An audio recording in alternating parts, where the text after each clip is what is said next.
नमस्कार दोस्तों, 2024 का इलेक्शन लिया गया। क्या सचमुच में इस बार होगा 400 के पार और बनेगी नरेंद्र मोदी जी की ही सरकार?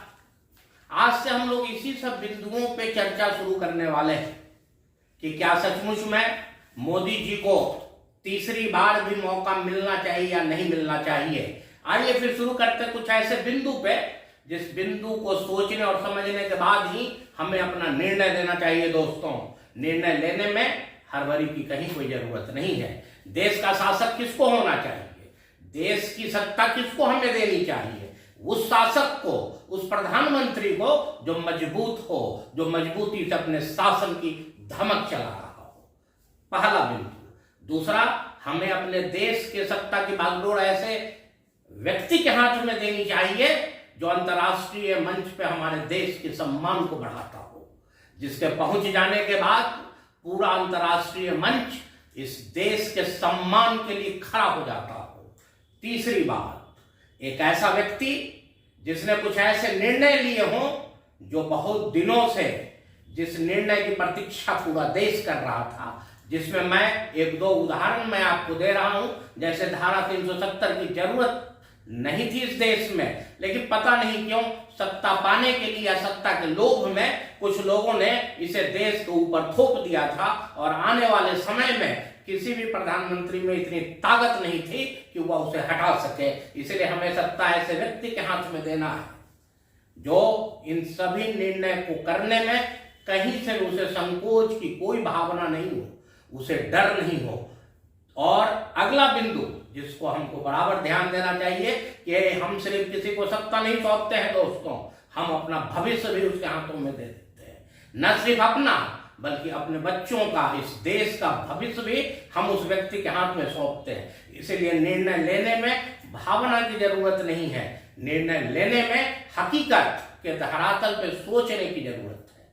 हमारे यहाँ मंच खुला मंच रहेगा। अगर आप चाहिए तो कमेंट के माध्यम से इस बहस में आप शामिल हो सकते हैं। आलोचना से न मैं घबराऊंगा न मैं डरूंगा, बल्कि तार्किक आलोचना अगर होगा तो फिर हम भी तर्क देंगे और इसके बाद ही एक सही निर्णय हो पाएगा। आलोचना कभी भी लोकतंत्र में गलत नहीं होता दोस्तों। इसलिए मैं आपका स्वागत करता हूं कि आप आइए और इस खुले मंच पे आप एक तर्क दीजिए कि आखिर नरेंद्र मोदी ही क्यों, या फिर नरेंद्र मोदी अगर नहीं तो फिर दूसरे क्यों।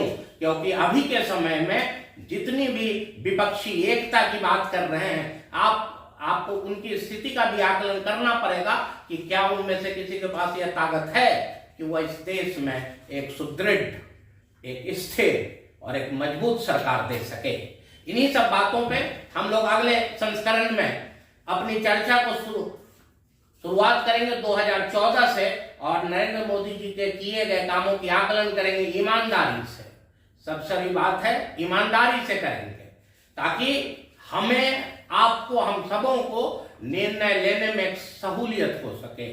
और पुनः मैं आपसे कहूंगा कि 2024 में निश्चित रूप से अगर आपको लगता है कि प्रधानमंत्री के रूप में नरेंद्र मोदी जी ने काम किया है तो उन्हें इस काम का इनाम मिलना चाहिए और तब इस देश में निश्चित रूप से उन्हें 400 प्लस का सीट उनकी झोली में जाना चाहिए ताकि वो पुनः बिल्कुल मजबूती से इस देश की सेवा कर सके।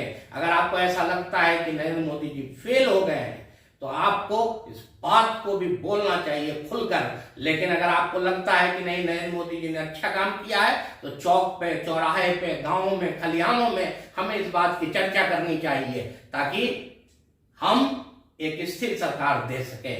जय श्री राम। पुनः हम लोग मिलेंगे अपने दूसरे संस्करण में।